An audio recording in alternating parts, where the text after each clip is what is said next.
All right, hey, I just wanted to check in because I wanted to talk about some of my booktube, maybe little gripes or some of the things that I feel like as a community we should probably be working on a little better. Um, this isn't supposed to be a negative video in any way. There's a lot that I love about booktube, obviously. It's my favorite place on the internet. It's the most wholesome, amazing group of people.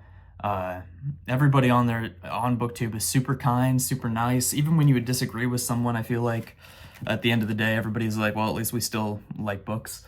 um, but I really like booktube as a whole. But there are some things that get under my skin, and those are the things I wanted to talk about in this video. I have a few main little things. They all kind of tie in together. There's one general theme that you'll see by the end of this, and I'll kind of go over that. But my first big gripe about booktube is that book hauls, I believe, should be a glimpse into your near future of what you're reading. I view a book haul and a TBR in the exact same way. What I'm buying, this is what I'm going to be reading. That's why I'm buying these books. I'm going to be reading these books now. Like, that's why I'm getting them. I don't understand the whole idea of buying, especially buying like an entire series, and then just letting it sit on your shelf for years and years and years. It just doesn't make any sense to me, because when I look at somebody's bookshelf, I want to see what they've read. Like, I want to see what they're into, what they like, and it's a conversation starter, right? Like, when you're looking at somebody's shelf, you're like, oh, I've read that book too, can we talk about that? Well, if they just have it up there because they bought it at one point because it was a good price and they thought, oh, I'll get around to it in 2027, and threw it up on the shelf, they can't have a conversation about it. Like, oh yeah, it sounds interesting, it looked good, I saw a video about it I liked. It's not the same thing. It just doesn't make sense, the amount of books that people buy that they just don't read. Like, that's a whole different hobby then. You're just an overconsumer who's stuck in this shitty capitalistic cycle. I think a lot of that comes down to my ideals of a decent way to live. And I am very anti overconsumption. So when I see these big book hauls of 40 books, oh, I got 40 books, you're not going to read any of those. Like, you maybe pick a couple up over the next year, and then the rest of those are sitting. It's ridiculous. I don't like that. I don't like, and I said it earlier, I don't like when people buy the entire series ahead of time too. You don't even know if you fucking like the series.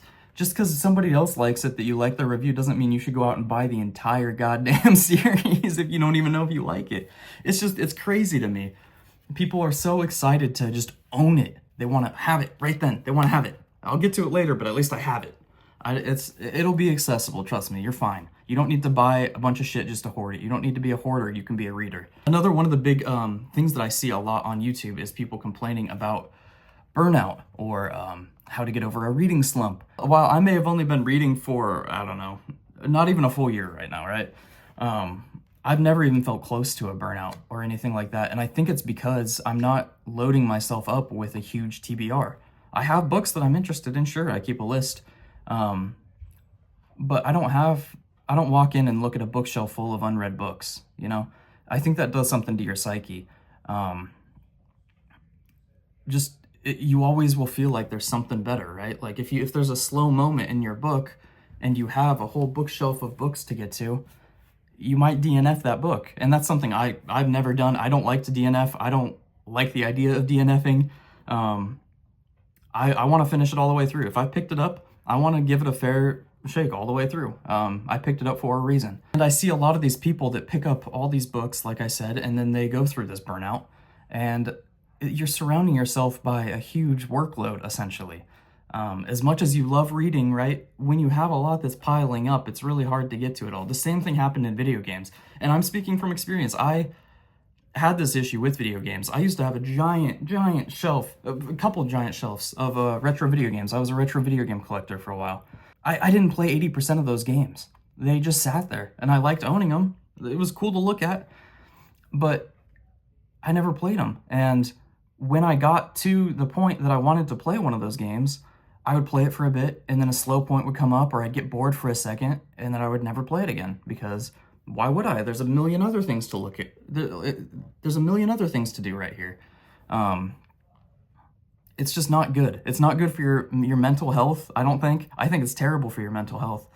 And it's not good for your reading habits. And it's something that's super common, very, very, very common on BookTube. I feel like we need to be reading. And I know there's a big push right now, right, of a read what you own, and that's great, right? But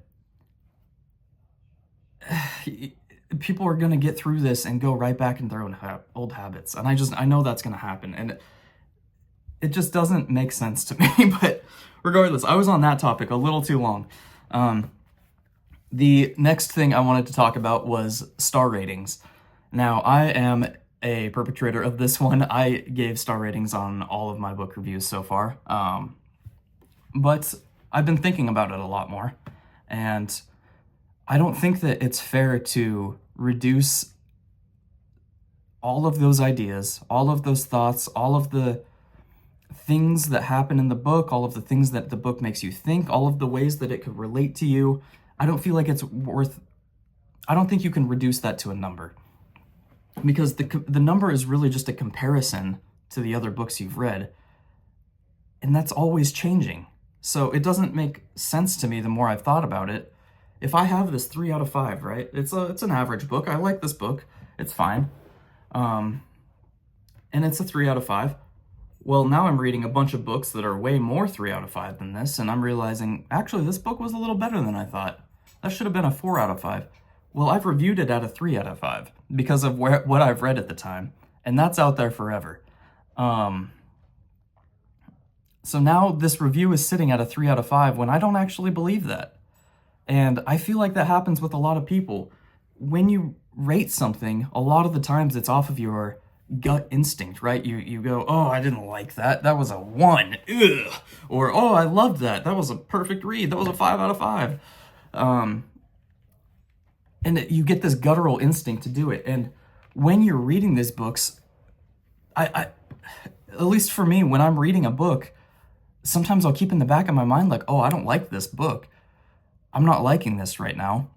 And it kind of feeds forward that emotion. So instead of enjoying the rest of the story, I'm thinking, well, this is a 2 out of 5. And now it's just a 2 out of 5 for me in my head. And it's hard to get that out. And sometimes it can be really hard to get past that rating in your head, that you're mentally kind of keeping it at this low spot while you're reading or after you're reading. You don't give it a fair shake. All right, so I got one more to talk about here. And this one's a little harder because my favorite channels do this, and no shade or anything, but it's tags. I don't like book tags at all. I think, if anything, a lot of the people who are doing book tags kind of are just holding up the same books over and over for these different prompts.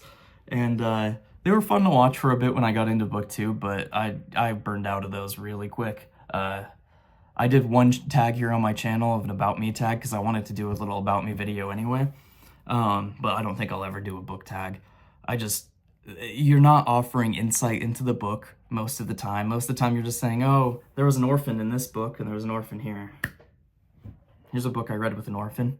I don't like it. It doesn't sit right with me. I don't enjoy them very much. I definitely don't think I would ever have anything to add to a tag, so I won't be doing tags. And I don't know. But anyways, like I said, I love BookTube. I really do think this is the greatest place on the internet.